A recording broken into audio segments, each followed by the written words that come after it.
ఇప్పుడు చూడండి, కుంటివాడు అల్లంత దూరంలో కూర్చున్నాడా? రాజు సన్నిధి కూర్చున్నాడా? ఈ రాజుగారి సింహాసనం మీద కూర్చొని భయముతో ఉన్న కుంటివాణ్ణి చూసి, పిరికితనములో ఉన్న కుంటివాణ్ణి చూసి, వణికిపోతున్న కుంటివాణ్ణి చూసి, ఓడిపోయిన కుంటివాణ్ణి చూసి, నష్టపడిపోయిన కుంటివాణ్ణి చూసి, సమస్తాన్ని పోగొట్టుకున్న కుంటివాణ్ణి చూసి అంటున్న మాట ఏంటంటే, ఇదిగో నీవు భయపడవద్దు. ఈ రాత్రి కుటుంబ విషయంలో ఓడిపోయినావు, పిల్లల విషయంలో ఓడిపోయినావు, పరిచర్య విషయంలో ఓడిపోయినావు, చదువులో ఓడిపోయినావు, ఆర్థికంగా ఓడిపోయినావు, ఉద్యోగంలో ఓడిపోయినావు, వ్యాపారంలో ఓడిపోయినావు, అన్ని విషయంలో ఓటమి పాలైపోయి ఎందుకు నా బ్రతుకు అనుకుంటున్నావా?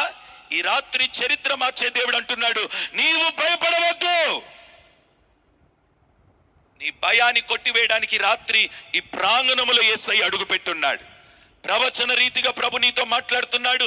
గత దినాలలో ఏ ఏ విషయాల్లో భయపడ్డావో, ఏ ఏ విషయాల్లో ఇక నా వలన కాదు అని అనుకున్నావో, ఇక నేను చెయ్యలేను అనుకున్నావో, నేను సాధించలేను అనుకున్నావో, నేను పొందలేను అని అనుకున్నావో, ఈ రాత్రి ప్రభు నీతో సూటిగా మాట్లాడుతున్నాడు. ఇక మీదట నీవు పూనుకున్న ప్రతి సర్వ ప్రయత్నాలలో దేవుడు నీకు విజయాన్ని కలుగ చెయ్యును. చెప్పండి ఆమేనని గట్టిగా, ఇంకొంచెం గట్టిగా.